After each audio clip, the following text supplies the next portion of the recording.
to really look after your children, sleep, make sure they get enough sleep, keep them off the tablets, make sure the physical activity is there, and mainly focus on those diets.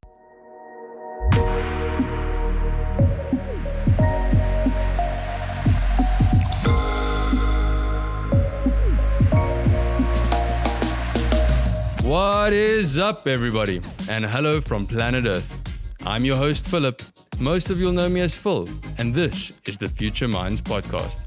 Simply the best podcast out there, covering all you need to know in edtech, online learning, the digital economy, and what's being done around the world to shape the minds of the future.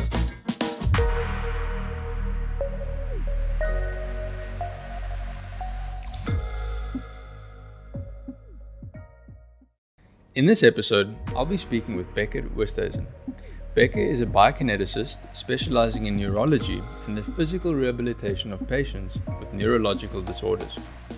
Bekker is passionate about the link between the mind and body and believes in the importance of physical activity in the healthy development of human beings, especially during childhood.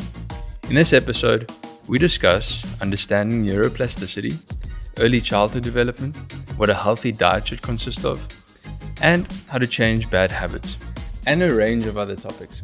I thoroughly enjoyed this conversation with Bekker, and I'm sure you will too. Without further ado, I give you Bekker Oosthuizen. Bekker, thank you for coming on the show. Appreciate you taking the time. It's a pleasure, man. So, to start off, for those that don't know who you are, please just give us an introduction, tell us who you are and what it is you do. I'm a biokineticist. My name is Bekker Oosthuizen. I studied at Northwest University. I first studied psychology, recreation, and human movement sciences. Then I specialized in biokinetics, and then I focused on neurology in biokinetics. So my first internship here, I focused a lot, and I worked for a practice where they focus mainly on neurological patients. So let's say they have any brain injury, so any neurological problem or disease, we cater for those people. Yes, that's super interesting. So what led to that transition from biokinetics over to neurology? So no, I just specialized in neurology with biokinetics. So we just focus more on the neurological aspects of biokinetics, people with neurological diseases and things. But my main inspiration from biokinetics came from my mother. She's a biokineticist. She's, I think, the second or third year of biokineticist that came out in this country. And the interesting fact, biokinetics actually started in South Africa with the professor. He started that in Northwest University. He started biokinetics. Interesting. I didn't know. Tell us a little bit about your sort of academic career, how you transitioned from school into knowing what you wanted to study and onwards. Well, as in primary school, I was a very physical. I loved sport. I loved doing anything where I could be physically active. I had ADHD as a child, so I was always busy climbing trees and things like that. And my mum raised us up to be very healthy, looked up into sports, always did our rehabilitation for us. So it was always nice having injuries and things like that, then it would be sorted quickly. And as I developed through school, my mom always took me to the practices, took me to international days or things where they had hosted physiotherapy, doctors, things like that. And as that with the sport combined, I really started to loving biokinetics, what my mother did. So from high school, I studied at Linden, Hoërskool Linden, finished matric there, and then I went to Northwest University. But then in my second year of biokinetics, my brother had a accident in the sea where he broke his neck. He had a C4, C5 lesion in his spinal cord, and that left him paralyzed, so quadriplegia. So actually tetraplegia, that means he couldn't move from his neck down, he couldn't move anything. But through the rehabilitation that we did, we got a lot of movement back, especially in his shoulders and arms and his neck. So yeah, that drew me to the more neurological side of it, but I've always been into biokinetics. So movement and physical therapy has always been a massive thing for me. But when I actually met the guy by the name of Justin Jeffrey, he approached us at the Red Bull run that they do yearly for neurological patients. And yeah, he introduced himself to us and he wanted to rehabilitate my brother for free for a year. So that was a massive thing for us. He has an exoskeleton. He has a lot of neurological things that you do therapy with for people like my brother or spinal or neurological diseases. And that's when I saw that, when I started going to my brother's rehabilitation, where I went into and saw what type of work they do with the neurology. So yeah, that's how I knew, and I actually got my internship through him because I said, listen, if I'm done finishing, I'm coming to work for you. And he just laughed and he said, we'll speak when you're done studying. So I finished studying and I irritated him and I got into the company, yes. Fantastic. So, how's your brother doing now? He's doing much better after the rehab. He is studying psychology now. He is through UNISA, and yeah, he's at home still. He needs caregivers to look after him 24/7. He can't eat, he can't do anything himself. So yeah, but working and having studies, we're trying to get him a work through his studies. So yeah, no, he's doing very well. And the physical therapy is helping a lot with the regeneration of the you call it neuroplasticity. Yes. And neuroplasticity is like when you do a movement, it's when your nerves learn how to grow through multiple movements, so repetitive movements. So let's say you want to get somebody who's paralyzed to squat again. You do the squatting movement over and over and over and over again. And that's been proven by science that repetitiveness is one of the things that actually builds the nerve or new pathways for the nerve to activate a certain muscle. That's really interesting. I mean, neuroplasticity is a term that I've heard a lot, but never really understood exactly what it all entails. From your understanding, for those listening that may be interested, can you maybe dive a little bit deeper into what neuroplasticity is, and how we as individuals can make use of sort of that ability to regrow your nerve, if I understand it correctly, to sort of regrow those pathways. Is understanding neuroplasticity something that benefits everybody, or does it really just apply to individuals that need to sort of rehabilitate themselves in a way? No, I would say this would apply to everybody in the world. And the main thing is I want to start at children. Why I say that, as human beings, we start off as a child, and neuroplasticity and everything when we develop as a youngster, that has a massive impact on our future, physically, mentally, psychologically, socially, everything. And that's why physical development is such a important thing for everybody to know, especially when, education. I think physical education is a thing that's been left behind in our society. Everybody is so focused on, getting to university, study. But what they don't understand is when you develop a child from a very young age, let's say age 3, because when a child is age 3, 75% of his brain capacity is already there of an adult-sized brain. And by the age of 5, it's already 90% there. So if you take those massive years of human beings, that's literally like a sponge. So they've also proved that when you do physical, physical activities, do physical things, and also place things physically. It works a lot on the frontal lobes of the brain. So they call that what do you call it? The cerebral cortex. And that also has a massive impact because that is the space in the brain where people learn how to language, so how to speak and to understand other human beings. And the other thing was also planning and organizing.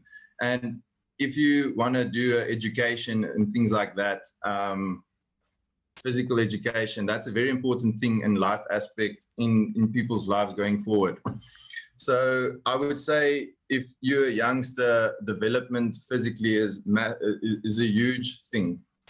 Also, to look at other things in life, obesity is one of the biggest causes of deaths and depression and anxiety, they have appearance problems, and that's the reason why I think physical activity and development and education at a young age is so important. But the neuroplasticity of that is where that comes in.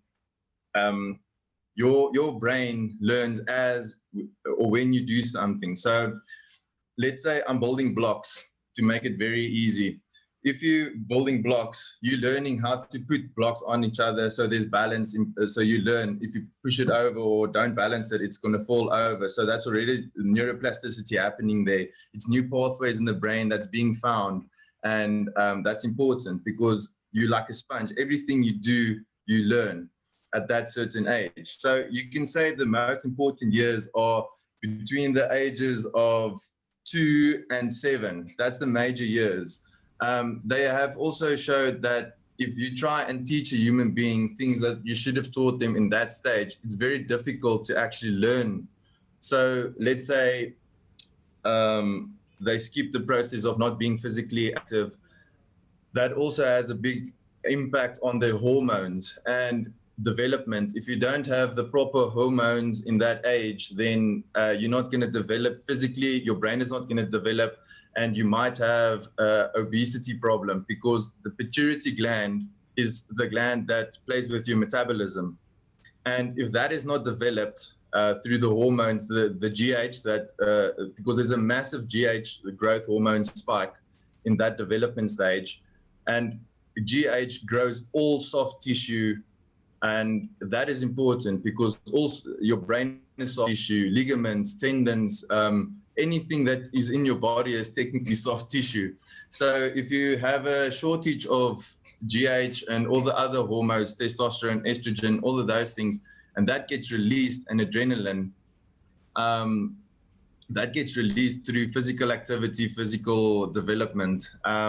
If you don't have that, then it has a massive impact in the future of your upbringing. Yes. That's incredible. So how would you advise a parent, listening to this, that's got a kid between the ages of 2 and 7, or even slightly older than that? What sort of lifestyle changes do you think are immediate and actionable that can result in, improved sort of neural pathway development and overall health? I would say that they should, even if they are sedentary parents, children actually see, and they do. I mean, they're sponges. So I would say to change behavior is a massive thing. People should really read up on it, to eat healthier, try and live a physical, active life. I'm not saying you have to be a sportsman, but just the normal thing of just going around the block to walk with your child already has a physical aspect to that. So from a young age, always allow your children to go play outside. Don't let them be on the iPhone or iPad sitting there in a crouch position, and they're not developing at all. Their brain isn't developing. All those pathways are being, especially the frontal part of the brain. And that also has a big impact on children's development later in stage, because then they are going to be ashamed. They don't know how to socialize, anything like that. So parents should really take up physical activity as a very important thing to at least let your children play outside, feel the different materials, let them climb trees. They also learn how to use their bodies much better. They understand bodies better, and thus they can also look better after themselves. Also, when they're stronger at that age, they should really, it's going to pull through the rest of their life. You know, if a kid is active at a young age, they'll probably stay active for the rest of their lives.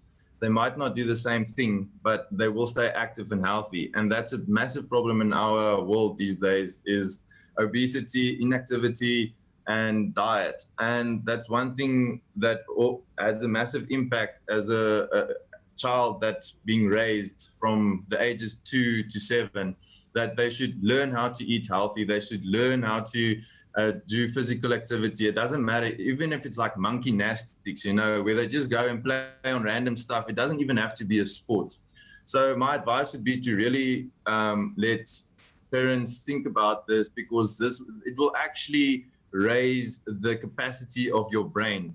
So if you want a smart child, you can almost give them a boost in life just by doing some physical activity with him and healthy diets. And that actually increases the brain capacity. So they'll actually be able to learn better, to focus better, and remember better. And that's very important for educational purposes, taking it further in life. That's really interesting. I've got two questions, but I want to start with the one that you just touched on, which is diet. There's I mean, in the world of nutrition, there are such polarizing opinions on which diet we should follow. It's almost impossible to find an empirically honest and conclusive opinion that's well researched, on whether or not a plant-based diet, a carnivore diet, a blended balanced diet is optimal for us as individuals, never mind as children. What's your opinion on diets, but more so specifically on diets for younger kids in that age range? So I want to just exclude. So if your child is already born with a problem or a disease, he's probably going to have to follow a certain diet. So I want to take that out of the equation. So let's say we've got a person that's a healthy child, no problems. You need to raise him now. You have to focus mainly on trying to get as natural and healthy products into that person, in that kid as possible, and to stay natural as long as you can. Because as soon as you give some GMOs or anything, food like that, where they've altered the gene or whatever, there's going to be insufficient nutrients in that food, and that is going to have a problem in the development of the kid. So to follow a very healthy diet, try not to take takeaways, try to make your food at home, steam it. People know how to make healthy food. You must also have a balanced diet. Sugar is addictive thing, but there's also a thing where you should teach a child to, yes, you can eat the sweet, but it must be a reward. It shouldn't be, it's part of my diet. It should be a reward for doing something or things like that. Otherwise, people will just chow away. I would say for a child, for the perfect diet for a child is just to try and not give them too much sugar, too much unhealthy carbs. You do get healthy carbs, healthier carbs, carbohydrates. So, and vegetables, a vegetarian diet, saying in the sense of you shouldn't exclude meat, but there are healthier options of proteins that you can take in.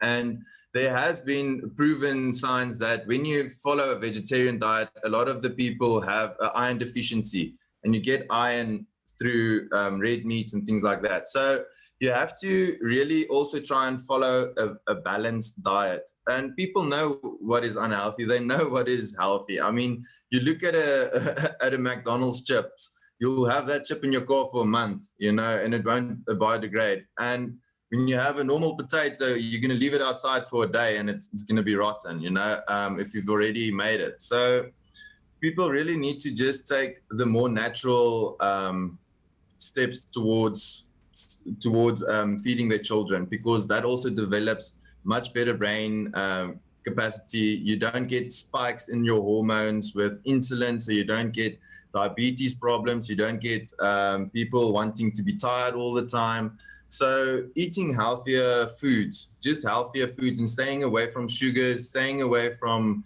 what do you call it, carbonated drinks, all the unhealthy things. So I think you should still give a child a balanced diet, still reward them with sweets, still this and that.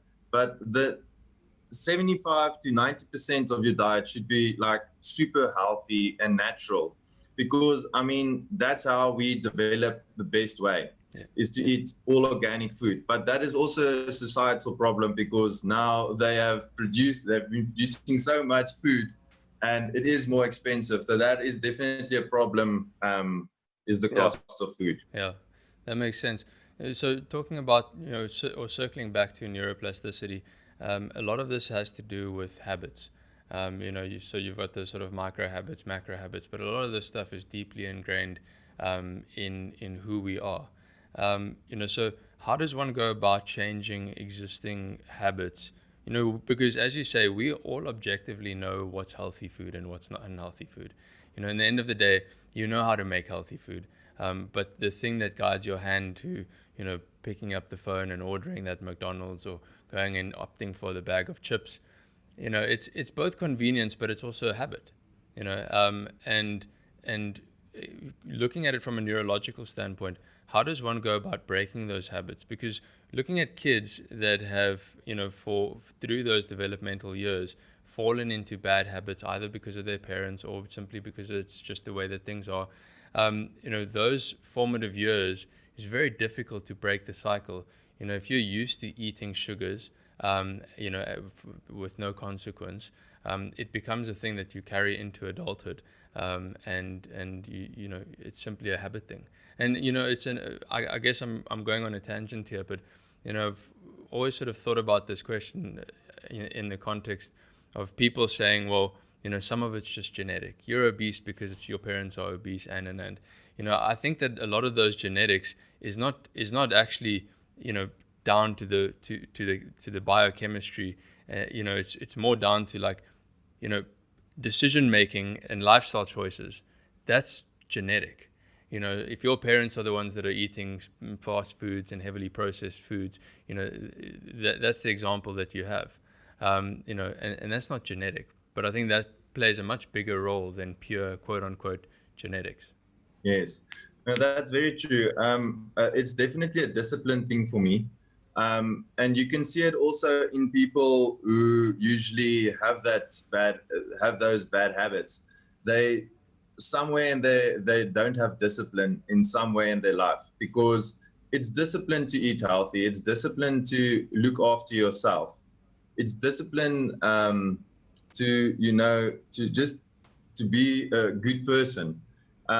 So you can also teach your kids by, like I said, when they can get sweets, but they should be disciplined, and in the sense of, yes, it's a treat that you're getting. It's not a daily thing that you should follow. Yeah, that makes total sense. So what do you think about how us as adults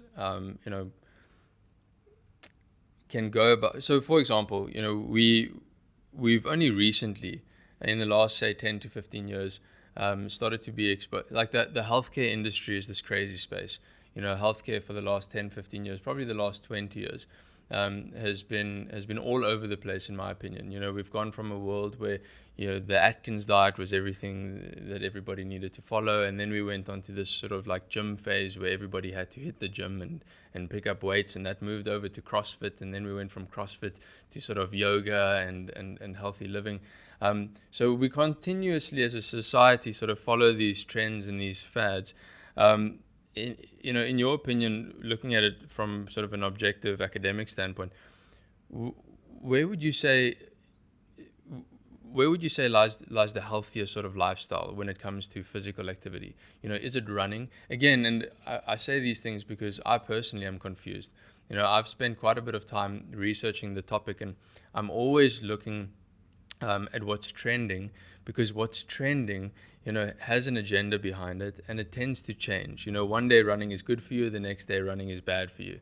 And then running needs to be replaced by sort of low impact exercise, like sitting on a spinning bike, for example. And then no, that's no longer the way to go. You should be swimming. Is there right or wrong, or is all exercise good exercise?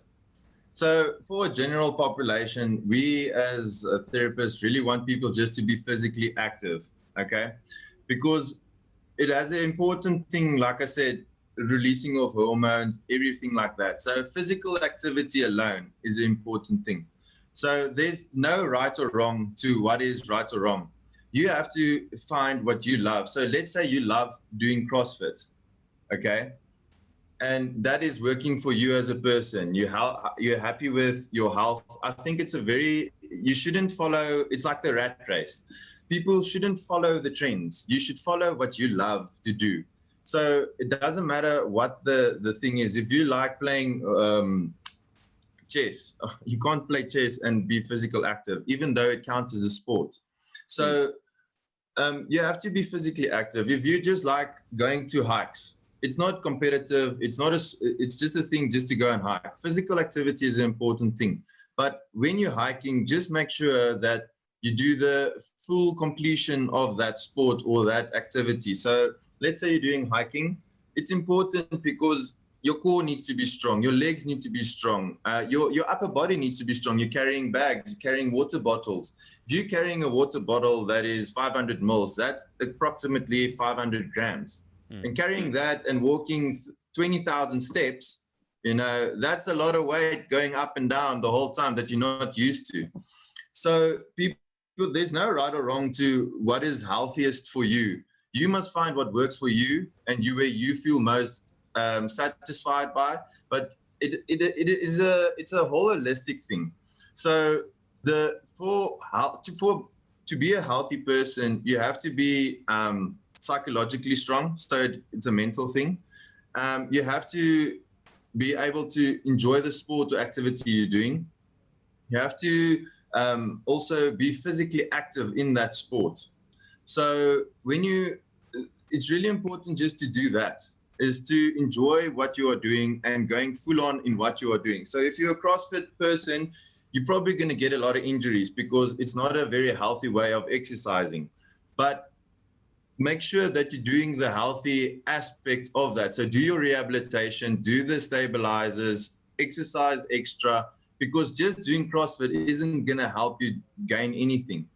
The diet comes in, you have to eat healthy, you have to sleep enough to stay, to let all your hormones take over your body and just so you can recover better.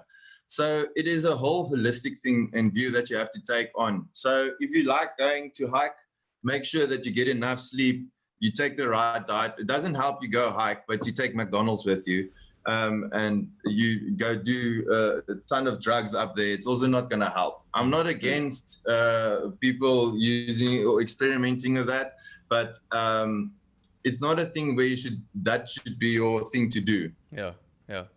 So speaking about sleep, you just mentioned it now as being one of the most important aspects of developing a healthy set of hormones. How big a role does sleep play in your neurological and physical development? Massive. When you sleep and you go, so there's 5 phases of sleep. When you have to go into phase 5 of sleep to actually go in full recovery. If you don't do that, you'll start developing anxiety, depression, stress, all the normal things that we see. So the most important thing to focus on is to get your enough sleep, because when you go into that deep sleep, you actually, all your hormones in your body start releasing that aids to recovery. Recovery isn't just physical, it's mental, it's emotional, it's all of those things. Different types of hormones get released, and that goes and it aids to the sleep. Yeah. So from an education standpoint, you just mentioned bad sleep may result in obviously stress and anxiety and depression and things of that nature. But when you're a kid, even if you're getting enough sleep, sometimes it's pretty difficult sitting in this sort of traditional schooling environment. Kids deal with a hell of a lot outside of just purely academics. There's the whole social aspect of being a child. And at school, you've got sort of the group of kids that steer away from sport, and then you've got kids that tend to sort of steer towards sport. How do you encourage kids that aren't naturally talented sportsmen or sportswomen, or naturally interested in sport, to become more active? So there should definitely, and that's one problem that I have with the educational system, is that physical activity at sport has become a very competitive thing. So everything is being seen as competitive. Not a lot of people like being competitive. So I would love it if schools can just start something where they have a activity day. I know they have life orientation and they just let people run around and be active and go sit outside, but that's not enough. You have to actually get a program together where you can teach people more recreational stuff. And recreation was one of my studies at university too.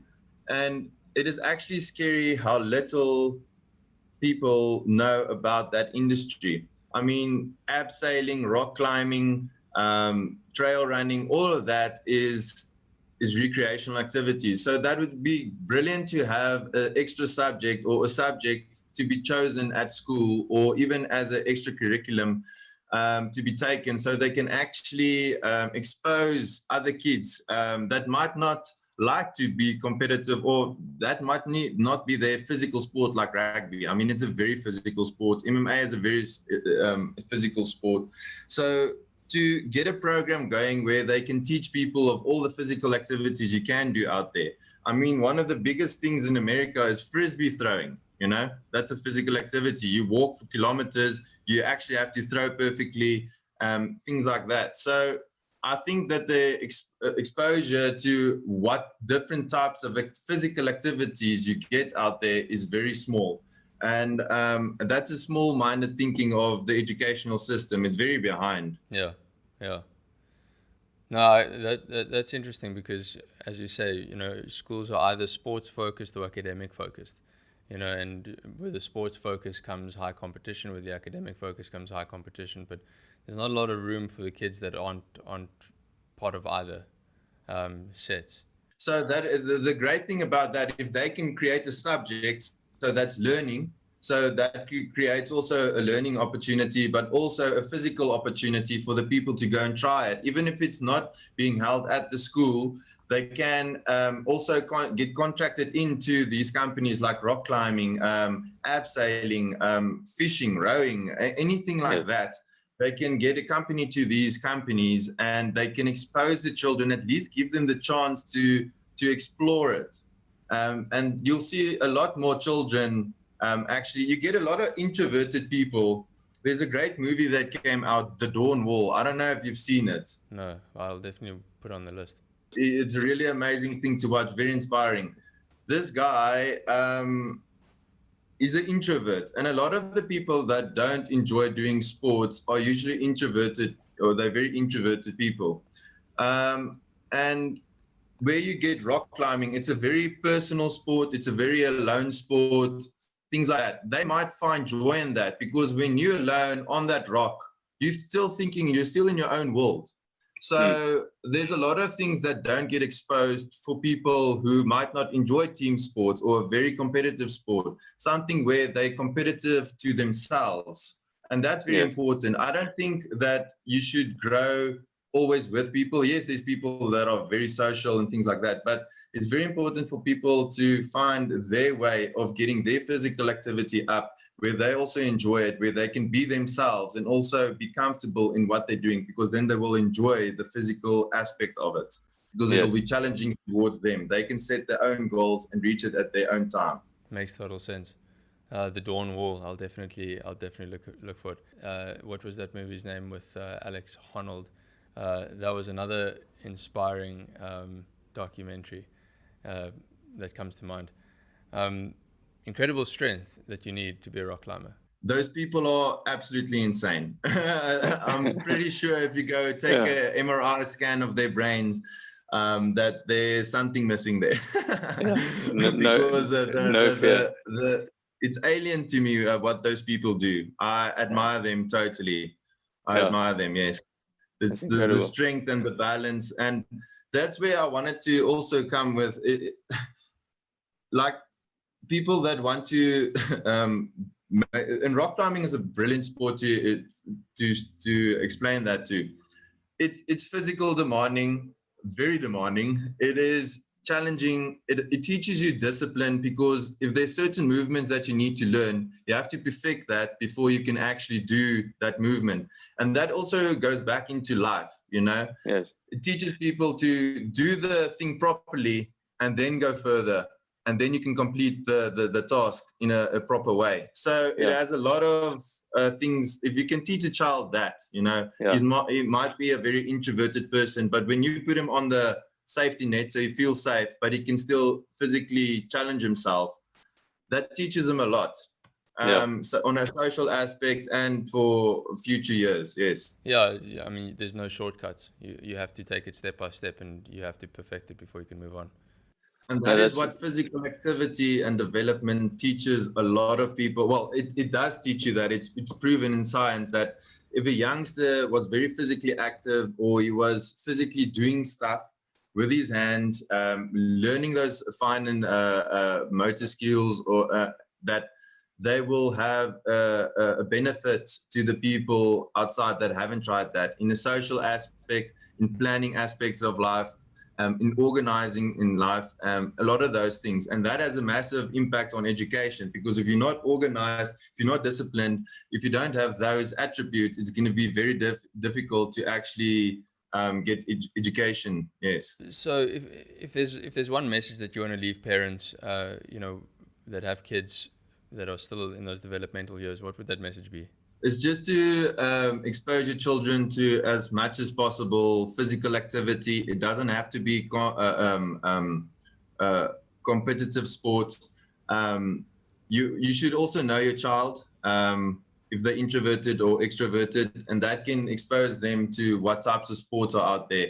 And also to do a bit more research. I think parents are very lazy and they should do a bit more effort raising their children in that sense, because that'll at the end make their lives actually easier. Having a healthy child that they don't have to care for one day, and even for those families going on. So yes, to really look after your children, sleep, make sure they get enough sleep, keep them off the tablets, make sure the physical activity is there, and mainly focus on those diets, because diets have a big impact on moods.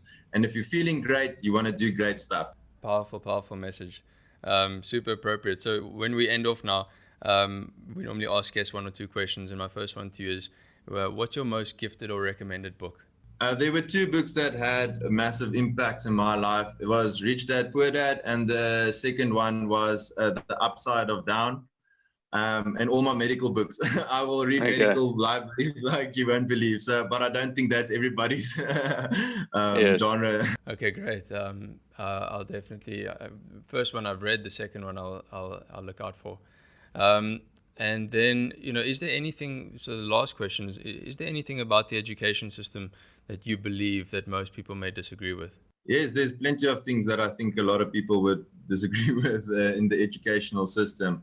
We're very far behind. I know of people that are homeschooling their children through Harvard or through all the big universities out there, and they're spending a fraction of the price. And I mean, 4-year-olds doing the same equations as grade 4s, grade 6s. That's scary. That just shows you how behind the children actually are. And I rehabilitate and work with a lot of children, especially Asperger's or autism kids and things like that, or kids that have low muscle tone. And if you go look back, a lot of kids have low muscle tone because parents weren't very appropriate to them, I don't know, or giving them the physical activity. And that has a massive impact, yes. Amazing. Bekker, thank you so much for your time. I appreciate you coming on. It's a pleasure, man. Thank you very much. I hope you have a good day.